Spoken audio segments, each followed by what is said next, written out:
ভিডিওটা মূলত ত্রিপুরা রাজ্যের এবং ভারতবর্ষের বিভিন্ন প্রান্তে ছড়িয়ে ছিটে থাকা যত মুসলমান আছে তাদের উদ্দেশ্য করা।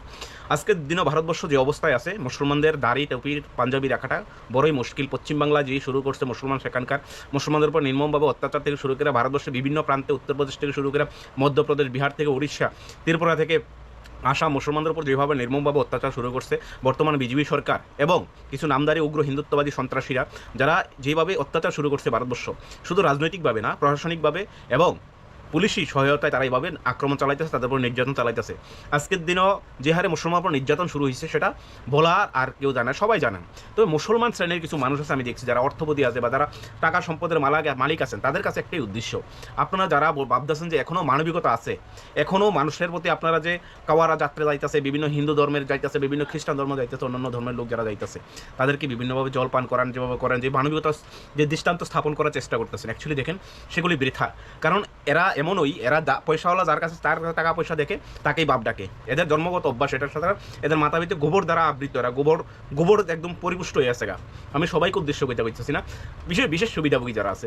আজকে দেখেন মিডল ইস্ট কান্ট্রিগুলি আছে, দুবাই, কুয়েত, কাতার, ইমেন, যে কান্ট্রিগুলি আছে, তাদের স্টেবিলিটি তারা মেনটেন করছে, তারা অর্থনৈতিকভাবে তারা স্টেবল মেনটেন করছে। বিদায় আজকে এই ভারতবর্ষের লাখো লাখো এই গোবর খাওয়া ভক্ত সেখানে যাওয়ার স্বপ্ন দেখে, সেখানে দায়া থাকার স্বপ্ন দেখে, সেখানে দাঁড়িয়ে সেটা ইনকাম করার স্বপ্ন দেখে। তো মুসলমানকে, এই ভারতবর্ষের মুসলমানকে যেভাবে অত্যাচার শুরু হয়েছে, সেটা আর ভবিষ্যতে থামবে কিনা আমার সন্দেহ লাগে।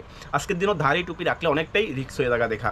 মানে একটা ক্রাইম করতে গেলে ধর্ম দেখা হয়, জাত দেখা হয়, তার জাতদের উপর ভিত্তি করে সেটা অনেক এই ভারতবর্ষ ভিত্তিক গত মে মাসের থেকে শুরু করে মে, জুন, জুলাই 3 মাসে প্রায় 25 জনের উপরে শুধু ধর্মের আধারে হেগে মব লিঞ্চিং করে মারা হয়েছে, শুধু মুসলমান।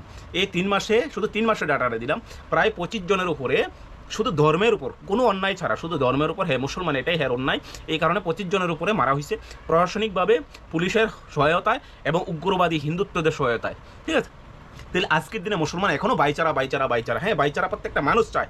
আমি একটা মানুষকে চাইতেছি যে মানুষটা জলে ডুববা মরতেছে, আমি হেরে হাত বাড়াই দিলাম, ঠিক আছে, হেরে বাঁচানোর তাগিতে হেরে আমি হাত বাড়াই দিলাম, কিন্তু হ্যাঁ নিজ ইচ্ছায় হাতটা সরাই নিতেছে, সেই জায়গায় পুনরায় আমি হেরে চেষ্টা করার দরকার নাই। আমি মনে করি আজকের দিনে আমাদের যারা পুঁজিপতি আছেন, এই ত্রিপুরা রাজ্যের কথা বলতেছি, আজকের দিনে যারা পুঁজিপতি আছেন, তারা তাদের ক্ষেত্রে হাত জোর করে অনুরোধ, আপনারা এই মুসলিম সমাজকে নিয়ে কিছু একটা কাজ করার চেষ্টা করে, আগামী ভবিষ্যতের কথা চিন্তা করে। কারণ আপনাদের মতন যারা সমাজ ব্যবস্থা আছে, আমরা যারা আছি, আমরা অধপতনের চরম এক পর্যায়ে পৌঁছে গেছি।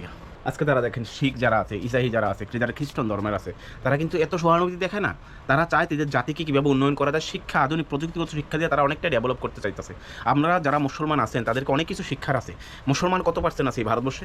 মাত্র মনে করেন 14 to 15% বা 20% মুসলমান আছে। ত্রিপুরা যায় 8 to 9% আছে মুসলমান। ঠিক আছে, তাদের উপর যেভাবে অত্যাচার চালাইতেছে, কারণ এরা তো বোকা, এক শ্রেণীর বোকা, এরা জন্মগত বোকা, এরা আর বোঝানোর মতন আর কোনো রাস্তা নেই। কারণ দেখেন, যেই মানুষটাকে আজ থেকে যেই দ্বারা মানে যে আপনাদের ধর্ম সবচেয়ে পুরান, সেই ধর্মে এখনও 10% ব্রাহ্মণরা তাদেরকে এখনও ইউজ করতেছে, তাদেরকে কি বুঝাইবেন আর? হ্যাঁ, তারা নিজেদের ধর্ম নিজেরাই, একজন ব্রাহ্মণ এসে তাদের ঘরে জল খায় না, হ্যাঁ, তাদের ঘরে ঢুকে না, তাদের ঘরে খাবার খায় না। তাই মানে কার সাথে কারা বৈষম্যতা করতেছে? মুসলমান তাদের শত্রু না, তারা নিজেরাই নিজেদের শত্রু। তাহলে একটা সময় বুঝবো। আর মুসলমান সমাজকে আমি কমু যে এত বাইচারা দরকার নাই, নিজের কর্ম করো, উন্নয়ন করো, ঠিক আছে, ডেভেলপ করো, নিজের জাতির জন্য কাজ করো। That's all.